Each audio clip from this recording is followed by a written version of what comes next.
Hi, welcome to the Moonshine Moonshot podcast, where we're trying to move humanity forward and we're talking all about impact. Today, we're going to be talking a little bit about the mistakes people make on camera and behind the camera. So I'm Sue Collins, your host, and this is Mike Hill. Yep, so we're from Moonshine Agency. We're video producers. We use video to help change the world, make an impact. That's why we're doing this podcast, Moonshot, to help you reach those impossible goals using film and video. Yeah, but video. There are some real common mistakes that we see in our line of work, and that's what we're going to talk about today. So, you don't need to make those mistakes, and this is coming from years of our experience. Yeah, that's right. And I mean, we'll be coming from 2 points of view, one as the person in front of the camera and one as the person behind the camera, and we've made many of these mistakes ourselves. So it is coming from experience, not just from judgy land. Yeah, absolutely. This is meant to be a helpful video, guys. It's not meant to make anyone feel uncomfortable. I would say one of the biggest mistakes that we see is people feeling too self-conscious on camera.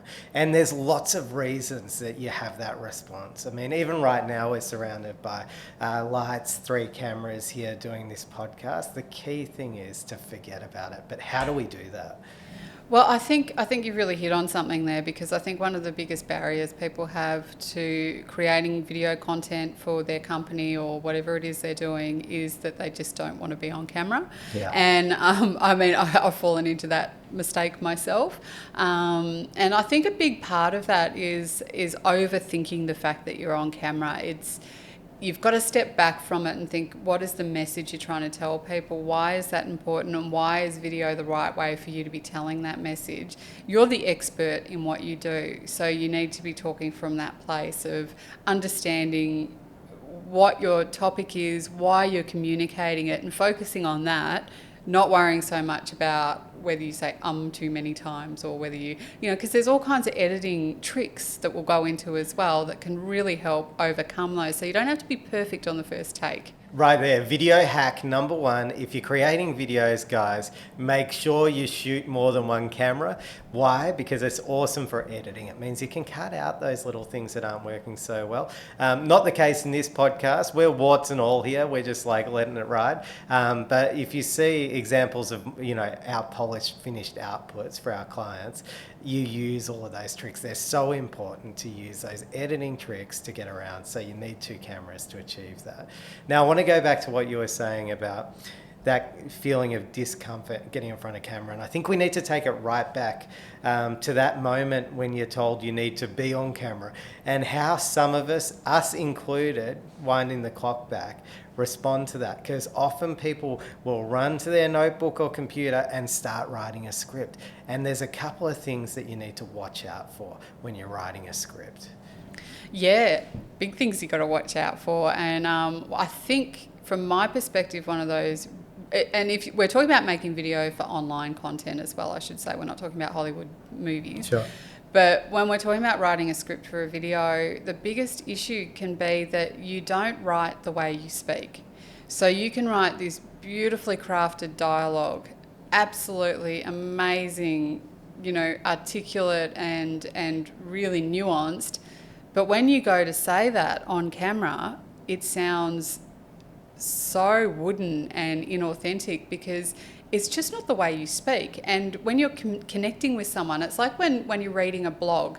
The majority of really effective blogs are written in a much more relaxed, familiar style of writing. Even look at the trends, really short paragraphs, 1-sentence paragraphs. It's the same when you're speaking on camera. People need to be able to relate and connect to what you're saying. So if you're speaking in very proper language, for want of a better word, which is the way you might write, it's not going to feel natural. Oh, it's so hard to perform as well, that type of complicated language. And you're right, writing like you speak I reckon it's a writing skill. It's not that easy. And I think the best hack, the best workaround, if you're developing a script like that, is to say it first, then write it down. So you're going through the process of actually having it come out of your mouth. Or better yet, speak into your phone on one of the dictaphone apps, or just on voice record, and get it transcribed. like there's heaps of transcription services. We use one called rev.com, which is extremely inexpensive, and it means that you are actually starting from the way you speak and you're communicating the way you speak, and then you can tweak it and finesse it. Yeah, absolutely. I think that's a really key point. So if you're going to have a script, you don't need to have a script. As I go through my career, I am less in favour of having a script, both in front of a camera and behind it, because I just feel like, particularly if you've got a good director or facilitator, it might be someone in your marketing team, might be someone in your communications team, it might be, your business partner or your EA. But if you've got someone facilitating the conversation that's happening on camera so that you feel comfortable, they're pitching you the right types of questions, or you're bouncing off each other to get that good, natural, authentic performance, that works so much better when you get to the edit, in my opinion. Yeah, so I think if you've got someone who can throw questions at you from behind the camera to prompt you, I think the key is actually not writing a script as such, but writing the key points, writing the key questions that you need to be asked to prompt you to deliver that information.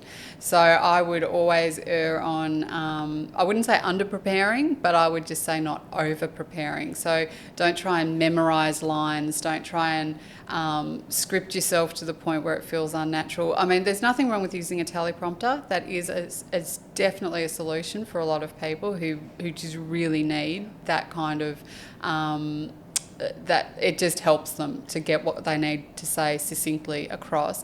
But again, if you're going to use a teleprompter, make sure you've read the script out loud at least a dozen times before you roll the camera. So give yourself the night before to just read it and make it feel natural, tweak the script, make it feel comfortable for you before you put it on the teleprompter. Too right. Like, I totally agree with all of that. And I think that sometimes you really do need a script. You have to be on message. You have to be succinct, because it's a platform that you're working with.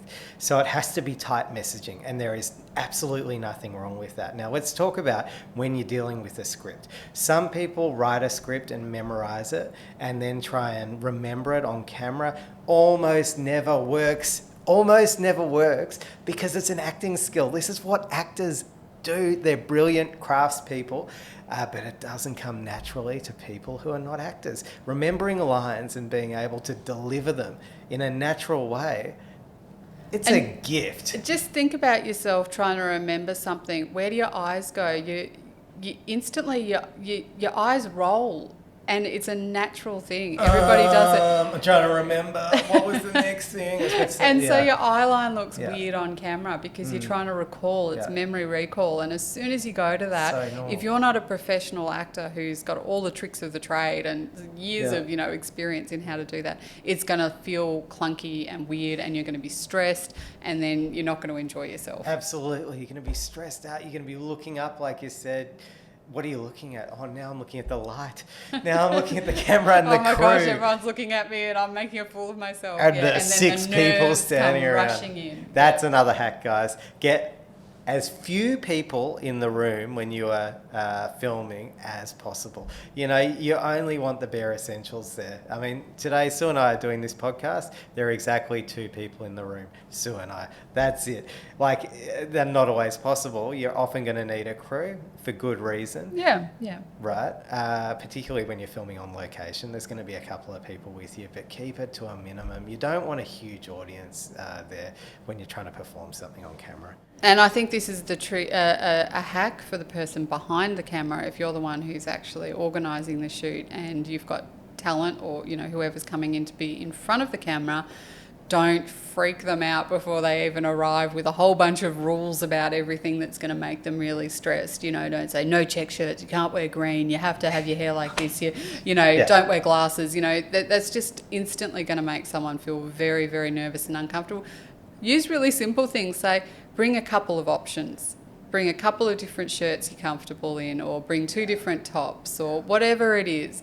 And then just help them feel relaxed when they get there. Let them have a glass of water. Let them have a chat. If anywhere you can just take the pressure out of the situation. I know it's not always ideal, and time pressure can be It can be a tough. big thing, but the more you can just help people relax, explain the process that they're going to be going through, and just help them feel comfortable, is going to be a better experience for everyone. So like that's it, right? Just make it as natural as possible. Get into it. Do it in a workmanlike way.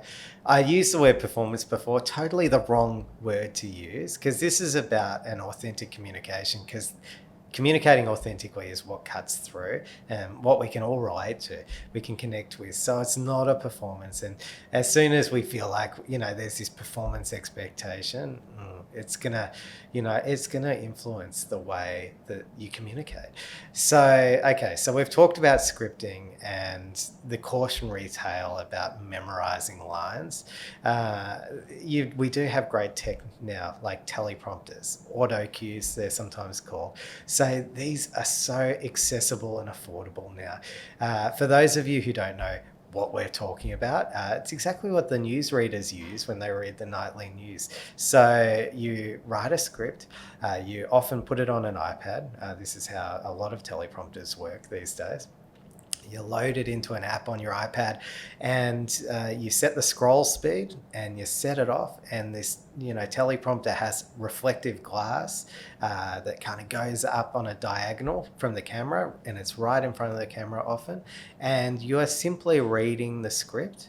I think there's a couple of little pointers and tips we can give about using a teleprompter. I personally like them in the right context when you need to do a scripted on message piece. Yep. So what would your tips be around teleprompter use?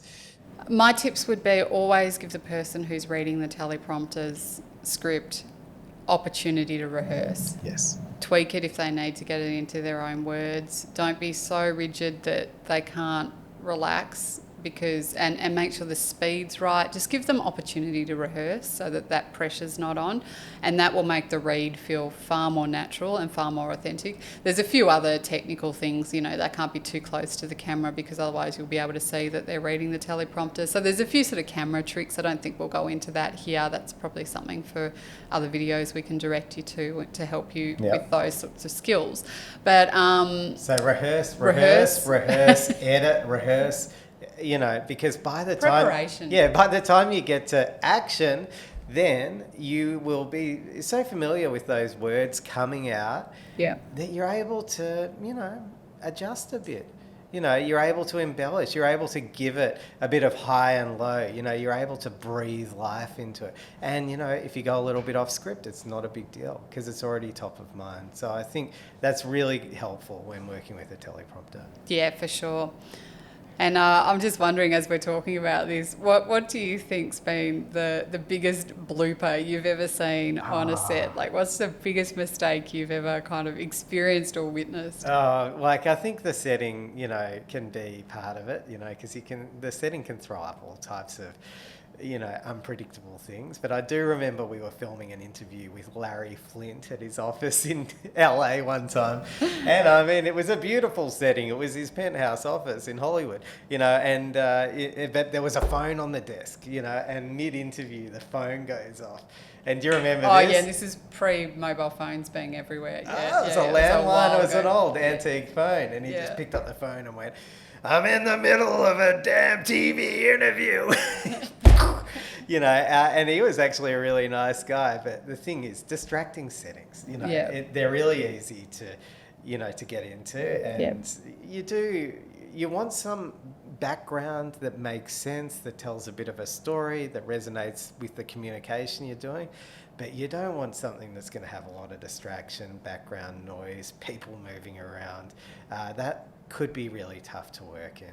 Yeah, particularly for people who aren't used to being on camera. I mean, just think to the nightly news when they're filming in a shopping centre and you've got all the people running up behind, giving them the, craziness behind there. And I really admire newsreaders who can just keep on barreling the camera and just keep on track, because it's got to be so distracting. Well, I think that's a few good tips for, what we've really focused on today is not a long laundry list of, mistakes that you can make while shooting, although there are many others that we could go into. But I think we've focused on a couple of the really big and important ones, which is how to create a natural environment that allows you to communicate in an authentic way. So, what are some of the key take-home messages for you? Yeah, so I would say first thing, preparation. Don't be over prepared, but certainly don't be under prepared. So when we're talking about being prepared, we're talking about understanding the message you're trying to convey, thinking through the key points that you need to make, thinking through whether you're going to use a teleprompter or if you're going to ask someone to ask you questions. We've talked about wardrobe, couple of changes of clothes. Yeah, a couple of different options for wardrobe. There's nothing worse than you're going to a shoot and then spilling coffee down your front, and then what are you going to do? Yep. So just little things like that, being prepared for that, having a little bit of powder if you're feeling shiny, just really simple. You don't need makeup, but just a little bit of... Sometimes you'll get makeup on set. Yeah, of course. But if it's not have an option, then a little bit of powder just to take that shine off, particularly for guys. Yep. Get right into it. As much as you can, you just want to block out the lights and the cameras and the everything else that you can. Yeah, focus on the why you're doing it, not on the what's going on around behind the scenes.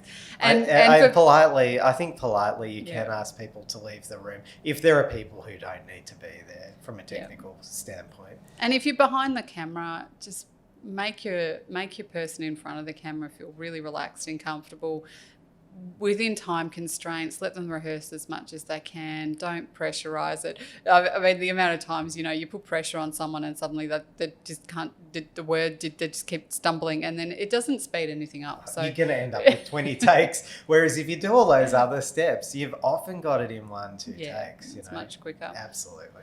So get your heart rate down, breathe, find your center, do all of that stuff. But most of all, enjoy yourself, guys. Yep. This is about communicating. It's like talking, talking to someone you love, talking to your best friend, talking to a customer you love interacting with. That's, what you're doing. And, people talk about public speaking as being their number one fear. They're more afraid of speaking in public than they are of dying. So they'd rather be dead than talk in public. Being in front of a video camera is way less scary, in my opinion, than public speaking. So it shouldn't be a number one fear. Yeah, and if you are about making an impact, it can be hard not to be the face of your communications and your messaging. Yeah. I think it's becoming more of an expectation these days that people do front up to the camera so that we can get a sense of who they are. So I think it's becoming more and more common. And with everything that we've just said, if all you've got's an iPhone or a web camera, don't not do it. Just use the best of what you have available to you and do the best that you can. And what you put out is still going to be better than not doing it all. Yeah, a lot of the same tips apply, no matter how big or small the profile of the kit is. Yeah, exactly.